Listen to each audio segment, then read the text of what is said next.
உங்கள் வீடு தேடி வரும் அரசு. உங்களுடன் ஸ்டாலின்.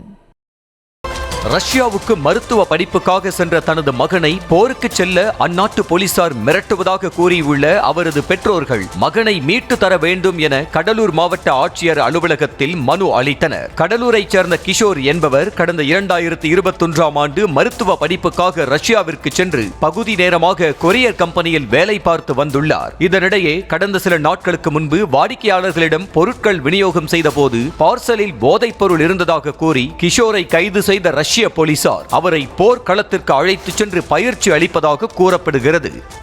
இந்த மாதிரி கொரியர் சர்வீஸ் பேர் எங்களுக்கு தெரியாதுங்க சார். அப்போல்லாம் அவன் என்ன செஞ்சான் சார், 1.5 மாதம் லீவுக்கு ஊருக்கு வரல, அந்த வேலை பார்த்துருக்காங்க சார். என்ன வேலை பார்த்தா இது பார்த்தா எங்களுக்கு தெரியாது சார். அதில் என்ன பொருள்னு தெரியாது சார். அதில் அரெஸ்ட் பண்ணி வச்சிருந்தாங்க சார். 2 மாதத்தில் ஊருக்கு வரதா இருந்தாங்க. சிபிசிஐடி விசாரணை முடிஞ்சு 2 மாதத்தில் ஊருக்கு வரதா இருந்த பையன் திடீர்னு ஆனால் 6 மாதமா சார் இந்த மாதிரி பாருக்கு இட்டு ட்ரை பண்ணுறாங்கம்மா, இது சொல்கிறாங்க, இது செய்ய சொல்கிறாங்க, இது செய்ய சொல்கிறாங்க சொல்லிட்டே இருப்பாங்க சார்.